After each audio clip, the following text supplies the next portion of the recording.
What's up, everybody? Welcome into the NESN studios. Michaela Vernava alongside Pat McAsee, and we are here for our weekly car review. And Pat, I need to start with the 2019 Hyundai Veloster. Just how does it compare to the old version of this car? Pretty good. The Veloster design has always been a little bit different from other cars in its class, and so Hyundai kept a lot of the things that people liked about it. It has this weird 2+1 door, they call it. So on the driver's side, it looks like a coupe. There's just one door. And on the passenger side, there's a regular door and then some weird small one that you can get people in the back row with.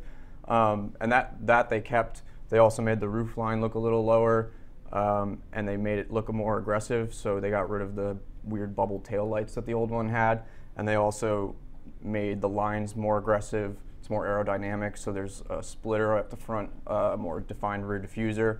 The arches are more pronounced, so it just looks really aggressive, and that's a good thing because the Veloster looked that way at first, but it kind of got dated as time went on.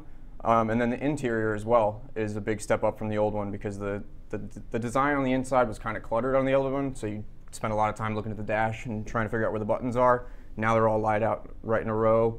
They have a big 8-screen display. And Hyundai also debuted the Veloster N, which is the performance version, and it's their first new N car that they're bringing to the US. And it does everything that Hyundai said it would. It's more powerful than all the other hot hatches in its class. It looks better to my eye. It's got the cool livery that Hyundai uses in rallying. And it also has more aerodynamic parts than even the standard Veloster, so it has a nice cool rear spoiler, so it looks really aggressive on the road.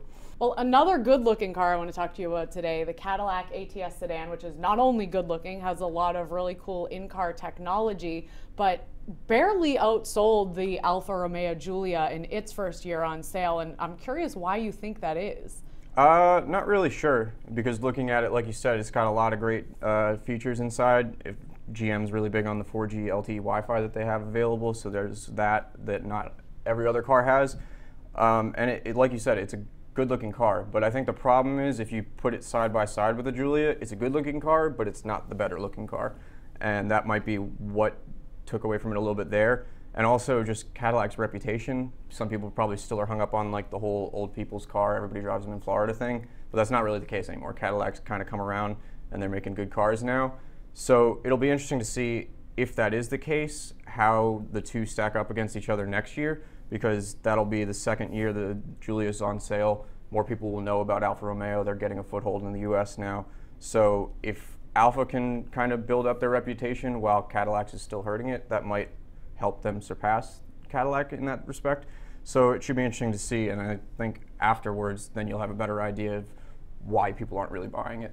All right, Pat, well, great insight as usual, so thanks so much for that, and everyone make sure to keep it right here on NESN.com.